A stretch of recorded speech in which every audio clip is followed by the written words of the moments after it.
Assalamualaikum warahmatullahi wabarakatuh. Halo guys, kami dari kelompok 1 akan memberikan ulasan mengenai Kerajaan Singosari. Berikut nama anggota dari kelompok 1. Berdirinya Kerajaan Singosari. Singosari adalah kerajaan di Jawa Timur bercorak Hindu-Buddha yang didirikan oleh Ken Arok pada tahun 1222 Masehi. Dikisahkan Ken Arok membuat tipu muslihat untuk membunuh Tunggal Ametung yang menjabat sebagai akuwu di daerah Tumapel, bawahan Kerajaan Kediri. Sepeninggalan Tunggul Ametung, Ken Arok menikahi Ken Dedes, istri Tunggul Ametung, dan berniat melepaskan Tumapel dari kekuasaan Kerajaan Kediri. Pada tahun 1222 Masehi, terjadi perseteruan antara kaum Brahmana dibantu oleh Ken Arok yang diangkat menjadi Raja Tumapel dengan Raja Kertajaya dan Kerajaan Kediri di Desa Ganter. Perseteruan ini dimenangkan oleh pihak Tumapel. Setelah naik tahta, Ken Arok bergelar Sri Rangga Rajasa Sang Amurwabhumi. Kemudian bekas-bekas Kerajaan Kediri disatukan dengan Tumapel yang disebut Singosari. Berikut letak Kerajaan Singosari. Raja-raja Singosari. 1. Ken Arok 1222 sampai 1227. Ken Arok adalah raja sekaligus pendiri Kerajaan Singosari. Namun Ken Arok hanya bertahta selama 5 tahun, dari tahun 1222 hingga 1227. Dia dibunuh oleh seorang budak atas perintah Anusapati. Anusapati sendiri merupakan anak Tunggul Ametung yang dikandung oleh Ken Dedes. 2. Anusapati 1227 sampai 1248. Ia memerintah sekitar 21 tahun lamanya, dari tahun 1227 hingga 1248. Namun, tidak banyak diketahui apa yang terjadi selama masa pemerintahannya. Pada tahun 1248, Anuspati meninggal di tangan Tohjaya yang tak lain adalah putra Ken Arok. 3. Tohjaya 1248. Setelah mengalahkan Anusapati, Tohjaya menjadi raja kerajaan Singosari.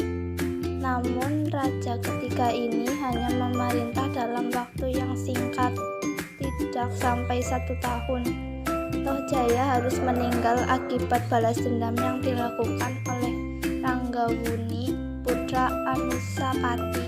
4.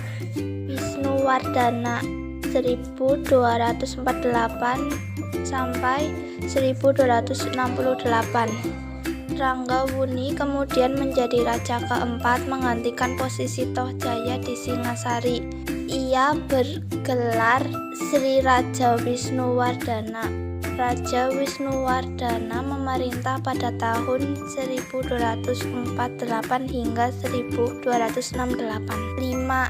Kertanegara 1268 sampai 1292. Wisnuwardana mengangkat putranya yang bernama Kertanegara sebagai raja muda pada tahun 1248. Namun ia tetap memerintah sampai akhirnya Kertanegara tumbuh dewasa dan sanggup memegang kendali kerajaan. Masa kejayaan. Kertanegara adalah pemimpin terakhir sekaligus raja yang berhasil membawa Kerajaan Singosari mencapai puncak kejayaan. Di bawah pemerintahannya, kekuasaan Singosari meliputi seluruh Jawa, Madura, Bali, Nusa Tenggara, Kalimantan, Sulawesi, Maluku, Melayu, dan Semenanjung Melayu. Kertanegara terkenal dengan gagasannya untuk menyatukan kerajaan-kerajaan di Nusantara di bawah payung kekuasaan Singosari. Pada masa pemerintahan Raja Kertanegara pula, sektor perdagangan dan pelayaran Singosari berkembang pesat. Komoditas yang diperdagangkan adalah beras, emas, kayu cendana, dan rempah-rempah. Pada periode ini, Singosari berhasil menguasai jalur perdagangan dari Selat Malaka hingga Kepulauan Maluku. Runtuhnya Singosari. Selain membawa Singosari menuju puncak kejayaan, pada periode pemerintahan Raja Kertanegara juga kerajaan ini runtuh. Salah satu faktor runtuhnya kerajaan Singosari adalah lemahnya pertahanan karena raja dan jajarannya sibuk melakukan ekspansi keluar Jawa.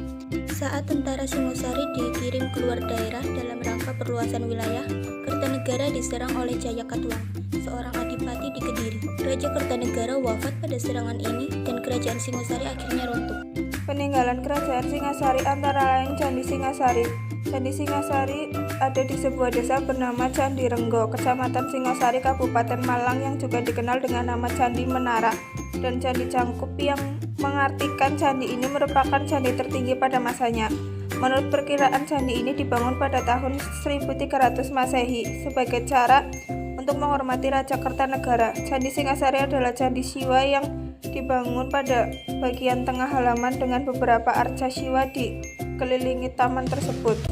Arca Dwarapala. Arca Dwarapala adalah sebuah patung penjaga gerbang dalam ajaran Siwa dan juga Buddha dengan bentuk manusia terlihat seperti monster. Dwarapala diletakkan pada bagian luar candi, kuil atau bangunan lainnya sebagai pelindung dari tempat suci. Arca Dwarapala ini dikelilingi dengan pagar besi yang ada di pinggir jalan dan terpisah dari jalan tersebut. Letaknya berada di kanan dan kiri jalan utama desa Candi Renggo. 3. Prasasti Wurare. Prasasti Wurare merupakan prasasti yang isi peringatan penobatan Acawanaksobaya yang sebuah daerah bernama Wurare, sehingga prasasti ini disebut dengan Prasasti Wurare. Aca ini merupakan penghormatan untuk Raja Kertanegara yang oleh keturunannya dianggap sudah mencapai derajat Jina atau Buddha Agung. 4. Prasasti Singosari. Prasasti Singosari juga dikenal sebagai Prasasti Raja Mada, ada sebuah prasasti bertarikh tahun 1351 Masehi yang ditemukan di Singosari, Kabupaten Malang, Jawa Timur.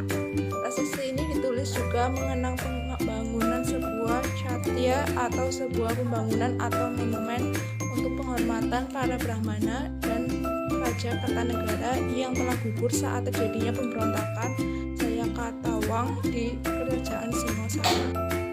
Sekian ulasan yang dapat kami sampaikan. Semoga dapat menambah wawasan kita mengenai sejarah yang ada di Nusantara. Terima kasih. Wassalamualaikum warahmatullahi wabarakatuh.